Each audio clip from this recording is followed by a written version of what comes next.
So the first point is, you all know that the 602s are really, really old cymbal series.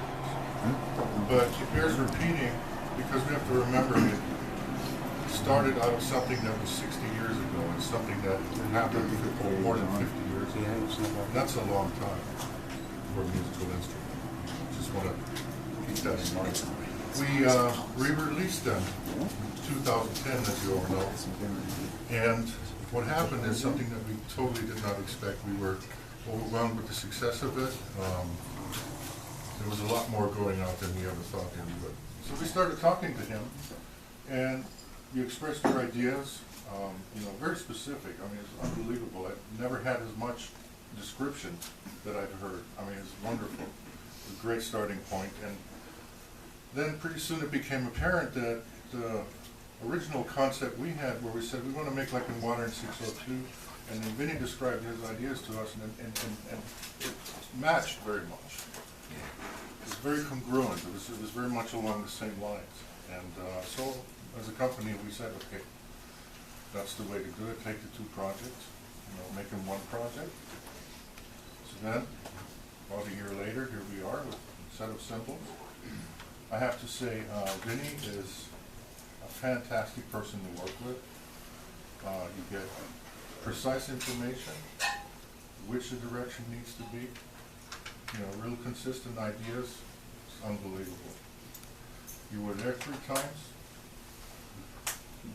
on the spot, because that's the only way to do it. And we succeeded. And so now what we have here, I took the wing nut off so I could hold it up.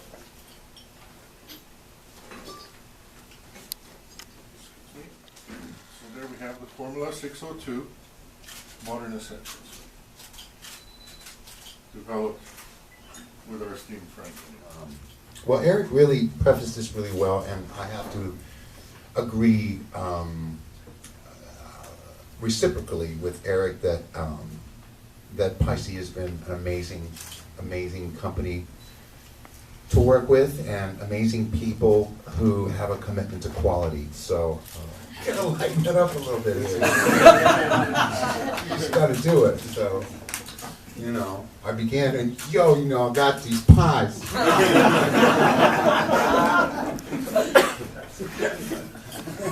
Never ever give a drummer a microphone. Never. Don't give me a microphone. Seriously, this has been an amazing experience.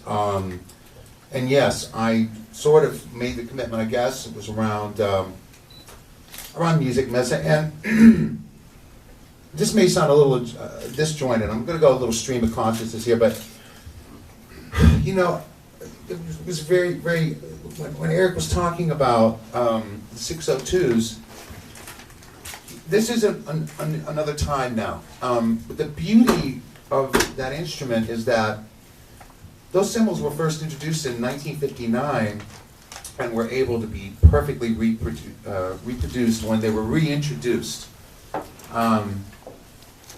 to a T. I came to the company because of the commitment to quality of the instrument and the way that the instrument sounds. And the people that are behind the instrument. And that's it. So I became exposed to the Paiste sound again, and boy was I ever surprised, and my eyes were opened. And I found that I gravitated, as Eric was saying, musically, between the 602s and the traditionals, which, are completely different animals. So conceptually, the idea was specific and broad. Specific in the sense of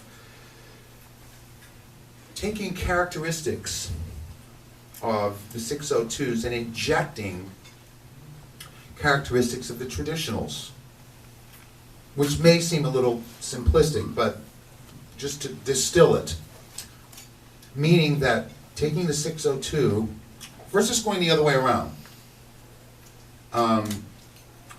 We started with the 602 as a basis and tried to inject some warmth, depth, whilst retaining all the original ideal characteristics of the 602, which is consistent with all of the lines of cymbals that Paiste make, meaning the articulation is always there. I never lose articulation. If I play it lightly and I start playing, I hear a specific tone and I play a little louder and a little louder, the cymbal gets louder and it gets softer. And it doesn't ever, it's not a wild horse. It's a good thing. It's a very good thing. With the 602s, the ability to produce that, well, I mean, first of all the cymbals that Paiste produce are remarkably consistent. It's a hallmark of one of the hallmarks of what Paiste does with their instruments.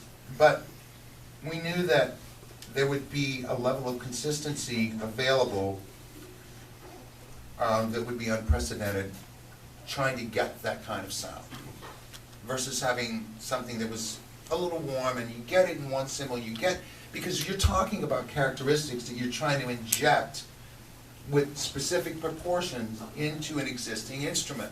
Put our heads together, and as I said, went there 3 times, and had an amazing time with the sound development team, and so that's sort of like those are some of the broad strokes. How is there a reason for its existence?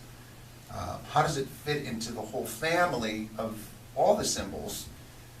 And the idea of injecting these characteristics into the 602 was another kind of a broad, but not so broad, idea. So now the next step is to, well, not only how do we do this, but you're dealing with a crashes of different sizes, hi-hats, splashes, a ride, and a china. Developmentally, those all have to be taken into consideration individually and how they work as a set together as well.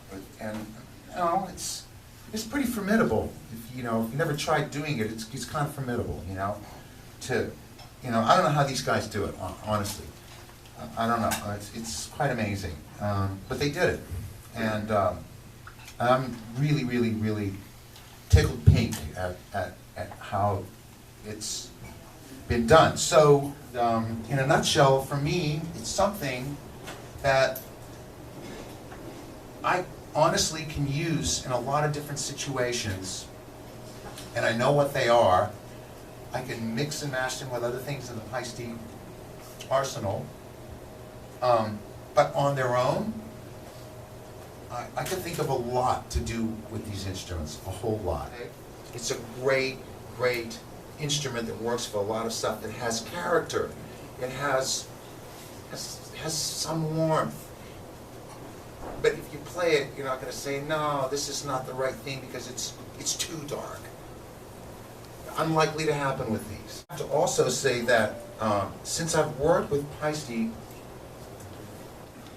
not only providing whatever conceptual input that I have on these instruments, I've actually learned a lot. I've gotten, it's like I've gone back to graduate school to learn more about cymbals. Because I've been exposed to that, it also made me want to learn more about it, and it helped me to understand better. So I was exposed to a higher standard. I was exposed to a high value, and I hope, and I believe that these cymbals represent that. I really do. I think that they do. For me, they have, and I hope they'll do the same for you. This is what happened at the factory when I heard this cymbal.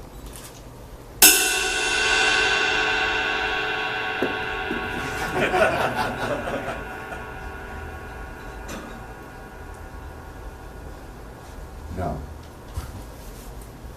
No way. I dropped my stick. And I thought, we found the note. We found the note.